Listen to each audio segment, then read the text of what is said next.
अरे दोस्तों, आज हम आपको एक ऐसे हैरान करने वाले और दिल दहला देने वाले वाकये से रूबरू कराने जा रहे हैं जिसे सुनकर आपके होश उड़ जाएंगे और आपका दिल यह सवाल करेगा, क्या सच में ऐसा भी हो सकता है।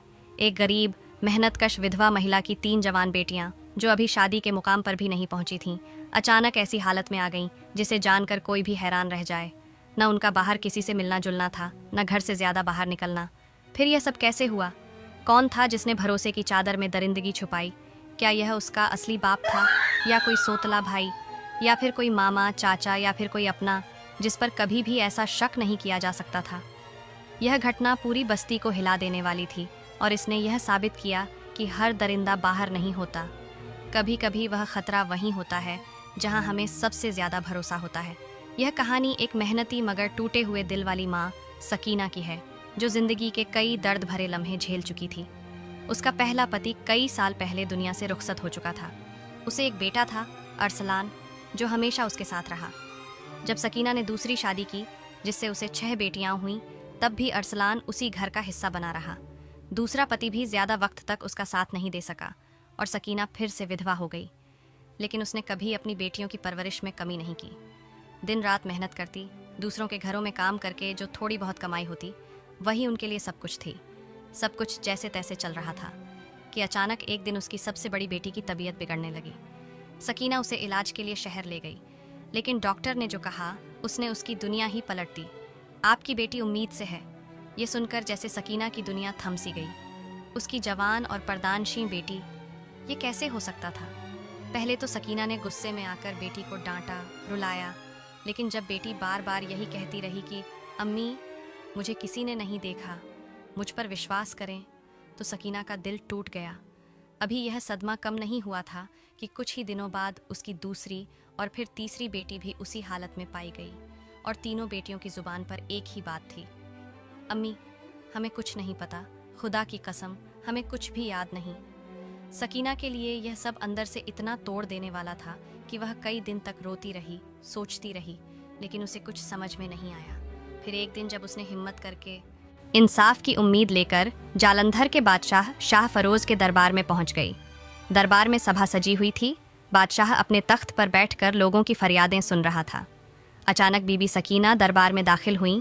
उनका चेहरा आंसुओं से भीगा हुआ था, कपड़े मट्टी से सने हुए थे, पांव नंगे थे और आंखों में केवल एक ही सवाल था, मुझे इंसाफ कब मिलेगा?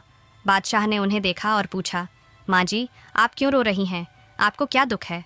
बीबी सकीना ने इधर उधर देखा और फिर चुप हो गईं।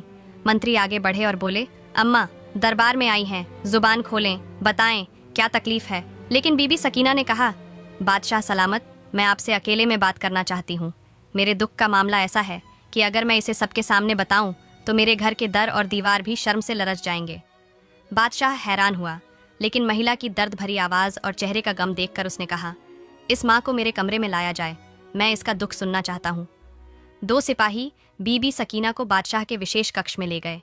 वहां बीबी सकीना बादशाह के कदमों में गिर पड़ी और रोने लगी।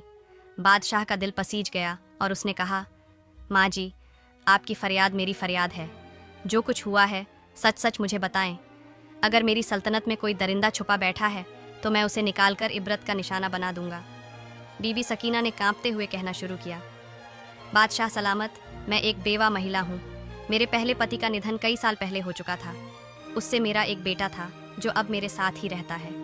बाद में मेरी दूसरी शादी हुई और उस शौहर से मुझे 6 बेटियां हुईं, लेकिन वह भी ज़्यादा दिनों तक जिंदा न रह सका और मैं फिर से बेवा हो गई। अब मेरे 6 बच्चों की परवरिश का बोझ मेरे कंधों पर आ पड़ा। बादशाह सलामत, मैं दिन भर लोगों के घरों में झाड़ू पोछा करती हूँ, बर्तन मांजती हूँ और जो थोड़ा बहुत खाना या चंद सिक्के मिलते हैं उसी से बच्चों का पेट पालती हूँ। मेरी बेटियाँ बहुत शरीफ, पर्दे में रहने वाली और बापर्दा हैं। कभी अकेली बाहर नहीं गईं, सिर पर हमेशा दुपट्टा होता है और आंखें झुकी रहती हैं। हमारी जिंदगी जैसे तैसे गुजर रही थी जब एक दिन मेरी सबसे बड़ी बेटी की तबीयत खराब हो गई। वह कमज़ोर रहने लगी, चक्कर आने लगे, उल्टियाँ होने लगीं। मैंने उसे शहर के डॉक्टर के पास ले गई। डॉक्टर ने देखने के बाद कहा, आपकी बेटी उम्मीद से है। यह सुनकर बीबी सकीना की आवाज़ कांपने लगी और आंखों से आंसू बहने लगे। बादशाह सलामत, मेरे कदमों के नीचे से ज़मीन खिसक गई। मेरी बेटी की तो अभी शादी भी नहीं हुई थी, ये कैसे हो सकता था? मैंने उसे घर ले आया, गुस्से में आकर उसे मारा, थप्पड़ मारे, पूछा किसके साथ ऐसा किया। मगर मेरी बेटी बस रोती रही और मेरे कदमों में गिरकर कहने लगी, अम्मी, मुझे नहीं मालूम, खुदा की कसम, मैंने कभी किसी को देखा भी नहीं, बात तक नहीं की, मैं तो कभी अकेली बाहर भी नहीं गई, मुझे नहीं पता यह सब कैसे हुआ। बादशाह सलामत, वह मेरी बेटी है, मैंने उसे पाला, सिखाया, उसकी आंखों में झूठ पहचान सकती हूँ और मैं जान गई कि वह सच बोल रही है। हम चुपचाप बैठ गए, उसका बच्चा हुआ और हमने उसे भी सीने से लगा लिया। लेकिन कुछ महीनों बाद मेरी दूसरी बेटी की तबीयत भी बिगड़ने लगी। उसे भी उसी डॉक्टर के पास ले गई और फिर वही खबर मिली, आपकी बेटी उम्मीद से है। मेरा दिल बैठ गया, हाथ पांव ठंडे पड़ गए। ये सब कौन कर रहा है? कैसे? कब? हमारे घर पर तो कोई आता जाता नहीं, मेरी बेटियां कभी बाहर नहीं निकलती, हमारे दरवाजे पर भी कोई दस्तक नहीं देता। और बादशाह सलामत, जैसे यह काफ़ी नहीं था, कुछ दिन बाद मेरी तीसरी बेटी की तबीयत खराब हो गई और वह भी उम्मीद से निकली। मैंने सब्र किया, चुपचाप अल्लाह से फरियाद की, या अल्लाह मुझे बता दे यह सब कौन कर रहा है।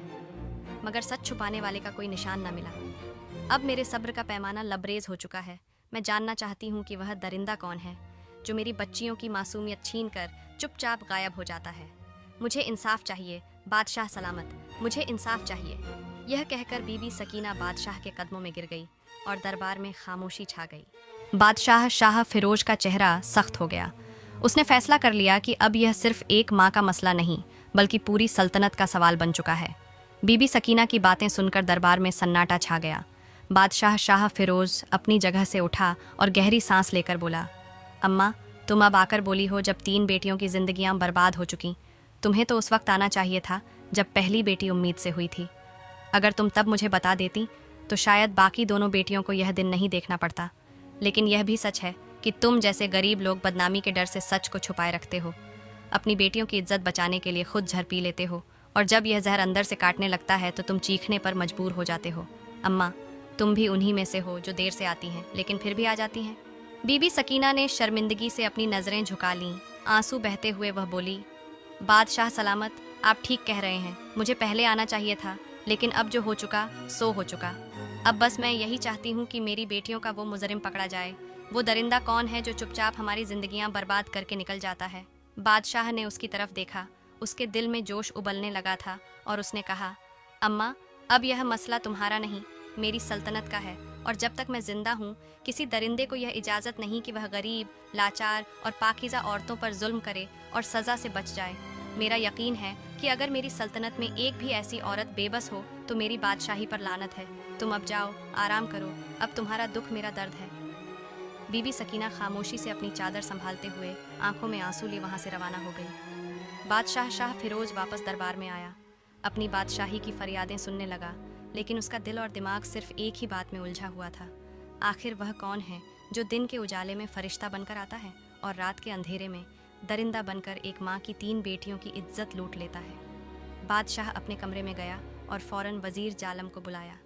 वजीर अंदर आया और बादशाह के चेहरे पर परेशानी के गहरे साए देखकर पूछा, बादशाह सलामत, वो कौन सी बात है जो आपको इतनी तकलीफ दे रही है? बादशाह ने तेज लहजे में जवाब दिया, वजीर, मेरी सल्तनत में एक दरिंदा छुपा बैठा है जिसने इतना बड़ा गुनाह किया है कि ज़मीन भी शर्म से डूब जाए। उस औरत की 3 बेटियां उसने बर्बाद कर दी हैं और वह माँ आज मेरे दरबार में रो रही है। क्या यह इंसाफ है? वजीर ने भी अफसोस भरे लहजे में कहा, यह तो बहुत बड़ा जुर्म है।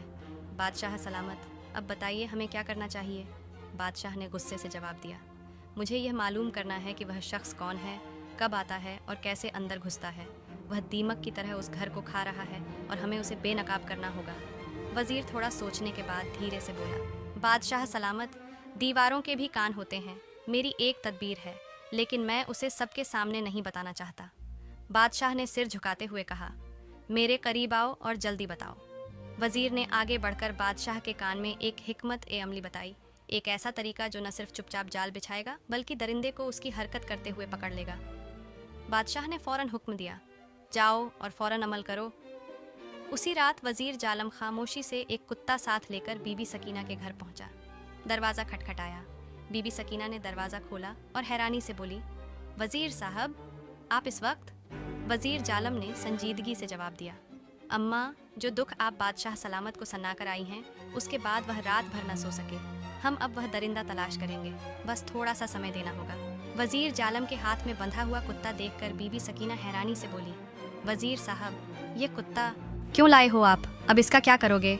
मंत्री जमाल ने नरम लेकिन गंभीर लहजे में जवाब दिया, अम्मा, बस मुझे घर के अंदर ले आओ, सब कुछ समझा दूंगा। बीवी सकीना ने दरवाज़ा खोला और मंत्री जमाल घर के अंदर आया। फिर धीरे से कहने लगा, आज रात हम इस कुत्ते की मदद से उस दरिंदे को बेनकाब करेंगे। बस तुम सबको खामोश रहना होगा, कोई आवाज़ नहीं निकालनी, जैसे तुम नहीं जानती हो कि कुछ हो रहा है। अगर हमारी चाल सफल हुई तो हम उस जालिम को पकड़ लेंगे। ये कहकर मंत्री जमाल ने कुत्ते को घर के आंगन के बाहर उस जगह बांध दिया जहाँ से कोई छत से कूद सकता था। फिर उसने सबको समझाया, आज रात कोई भी चीखेगा नहीं, सिर्फ देखना है और सहना है। हमने इस कुत्ते को इसीलिए रखा है कि जैसे ही वह दरिंदा घर में दाखिल होगा, कुत्ता उस पर भौंकेगा और हमारे सैनिक तुरंत कार्रवाई करेंगे। मंत्री जमाल ने 2 मुहाफिजों को आदेश दिया कि वे घर के आसपास छुपकर पहरा दें। बीवी सकीना और उसकी 3 प्रभावित बेटियों को तसल्ली देकर वह वहां से वापस चला गया और सीधे महल जाकर बादशाह शाह फिरोज के सामने पेश हो गया। बादशाह शाह फिरोज ने तुरंत पूछा, मंत्री जमाल, क्या जाल तैयार हो गया? कुत्ते को सही जगह पर बांध दिया? मंत्री जमाल ने सिर झुकाकर कहा, जी बादशाह सलामत, सब वैसा ही किया है जैसा आप चाहते थे। अब अगर वह दरिंदा आज भी आया तो वह बच नहीं सकेगा। बादशाह शाह फिरोज ने गहरी सांस ली और कहा, मंत्री जमाल, मुझे नींद नहीं आ सकती जब तक इस जालिम को सज़ा नहीं दे देता। मेरी सल्तनत में कमज़ोर औरतें रोती हैं, यह मैं बिल्कुल बर्दाश्त नहीं कर सकता। रात का वक्त करीब आ चुका था, पूरे गांव में सन्नाटा छा चुका था। चांदनी की रोशनी में खामोशी और डर फैला हुआ था। फिर आधी रात के आसपास बीवी सकीना के घर की छत पर एक साया दिखाई दिया। एक आदमी धीरे धीरे आया, छत से नीचे कूदा और आंगन में उतरा, लेकिन अगले ही पल कुत्ता उस पर जोर जोर से भौंकने लगा। आवाज़ इतनी तेज थी कि न केवल बीवी सकीना और उसकी बेटियां जाग गईं, बल्कि आसपास छुपे हुए सैनिक भी तुरंत चौकस हो गए। बीवी सकीना दिल थामकर बेटियों को पास में बैठा ली और सोचने लगी, वह आ गया, वही दरिंदा। उसका दिल तेजी से धड़कने लगा। सैनिक दौड़कर अंदर आए। वह नकाब पोश आदमी जो अंदर आ चुका था चीख पड़ा और भागने लगा, लेकिन सैनिकों ने उसे पकड़ लिया, उसके हाथ मरोड़कर जमीन पर लिटा दिया। उसके चेहरे पर काला कपड़ा बंधा हुआ था। वह अपनी पहचान छुपाना चाहता था, लेकिन जब सैनिकों ने उसका नकाब हटाया तो बीवी सकीना और उसकी बेटियों की चीखें गूंज उठीं। उनकी आंखें फटी की फटी रह गईं, जैसे उनका दिल रुक गया हो। वहीं वह आदमी खड़ा था जिस पर वे कभी पूरा भरोसा करती थीं। वह उनका सौतीला भाई था, जो उनके घर में उनके साथ पला बढ़ा था और जिसे वे आज तक अपना भाई समझती थीं। सुबह का समय था और बादशाह शाह फिरोज का दरबार सज चुका था। वह मुजरिम, जो अब हथकड़ियों में जकड़ा हुआ था, सिर झुकाए दरबार में दाखिल हुआ और घुटनों के बल बैठ गया। उसकी गिरफ्तारी से सब लोग हैरान थे और बीवी सकीना अपनी बेटियों के साथ खड़ी थी। अब समय था पर्दा उठाने का और सच को सबके सामने लाने का। वह व्यक्ति बादशाह शाह फिरोज के दरबार में घुटनों के बल बैठा था। उसका चेहरा काले नकाब से ढका हुआ था और हाथों में हथकड़ियाँ थीं। बीवी सकीना और उसकी 6 बेटियां दरबार में आईं और बादशाह शाह फिरोज ने सबको दरबार से बाहर कर दिया। बादशाह शाह फिरोज ने दरबार को खाली करवा लिया और अब सिर्फ वही मुजरिम, बीवी सकीना और उसकी बेटियां वहां मौजूद थीं। बादशाह शाह फिरोज ने सख्त लहजे में कहा, क्या तुमने मेरी सल्तनत में किसी औरत की इज्जत को हाथ डालने का साहस किया? उसकी आवाज़ में गुस्सा था। तुम जानते हो कि मेरी सल्तनत में ऐसी हरकत करने वाले की सज़ा सिर्फ मौत है। फिर उसने सैनिकों को आदेश दिया कि इस शख्स का नकाब हटा दिया जाए। वह देखना चाहता था कि वह कौन था जिसने एक माँ की 3 बेटियों की जिंदगी बर्बाद कर दी। नकाब हटते ही एक गहरी चुप्पी छा गई। बीवी सकीना की आंखों में हैरत, तकलीफ और गुस्से का तूफान उमड़ आया। उसने चिल्लाकर कहा, अरसलान, तूने ये क्या किया? अरसलान वही सुतैला बेटा था जो बीवी सकीना के पहले पति से था और जिसे उसने अपनी बेटियों के साथ पाला था। कभी उसने उसे सुतैला बेटे के रूप में अलग नहीं समझा था और सभी बेटियां उसे भाई कहती थीं। बीवी सकीना का दिल जैसे टूट गया था। वह गुस्से में आगे बढ़ी और उसके मुंह पर थूक दिया। तुझे शर्म नहीं आई? वह चिल्लाई। तू उन बच्चियों का भाई था जिनके सिर पर हाथ रखने वाला तू था। तू उनकी हिफाजत करने वाला था और तू ही निकला इनकी इज्जत का कातिल। फिर उसने उसके चेहरे पर एक जोरदार थप्पड़ मारा और बेटियां सहम कर रोने लगीं। बादशाह शाह फिरोज ने तलवार खींची और उसका सिर काटने की धमकी दी। अब बोल, सच सच बता, तुझे ये सब करने का हक किसने दिया?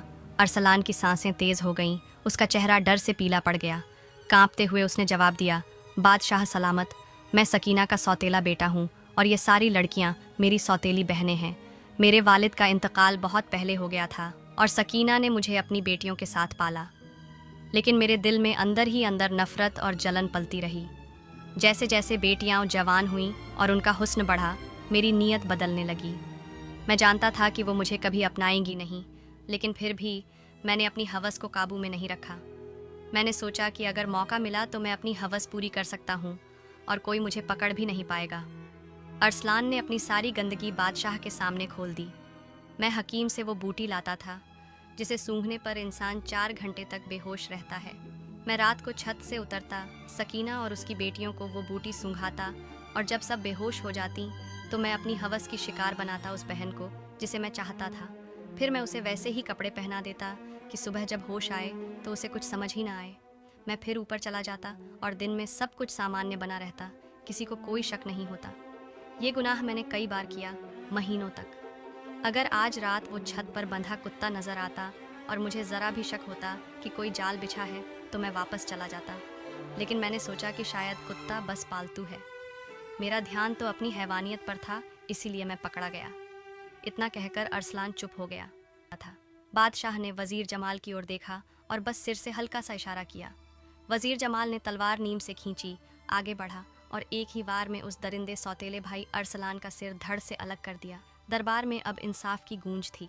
बादशाह शाह फिरोज ने सकीना की ओर देखा और नरम लहजे में कहा, अगर तुम पहले आ जाती तो शायद तुम्हारी 3 बेटियां ये सब सहने से बच जाती, मगर अब जो हो चुका है उसे बदला नहीं जा सकता।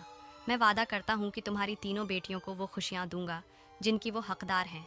फिर बादशाह ने अपनी सल्तनत के 3 नेक, इज्जतदार और काबिल नौजवानों का चुनाव किया और उन 3 बेटियों की शादी करवा दी। शादी में सोना, चांदी, दौलत और हर ज़रूरी सामान दिया गया। सकीना बादशाह के कदमों में गिर पड़ी और बार बार आंसुओं के साथ शुक्रिया अदा करने लगी। बादशाह शाह फिरोज ने उसका सिर थाम कर कहा, जब तुम्हारी बाकी 3 बेटियां भी जवान हों तो मुझे ज़रूर बताना, मैं उनके लिए भी अच्छे रिश्ते तलाश करूंगा। मेरी सल्तनत में कोई बेटी अकेली नहीं है, हर मजलूम माँ मेरी माँ है और हर बेटी मेरी बेटी। और इस तरह एक इंसाफ पसंद बादशाह ने एक पीड़ित माँ को उसका हक़ दिलाया और एक दरिंदे को उसके जुर्म की सबसे सख्त सज़ा दी। अगर आपको हमारी ये कहानी पसंद आई हो तो कृपया इसे लाइक करें, दोस्तों के साथ शेयर करें और सब्सक्राइब करना न भूलें ताकि आपको ऐसी और कहानियाँ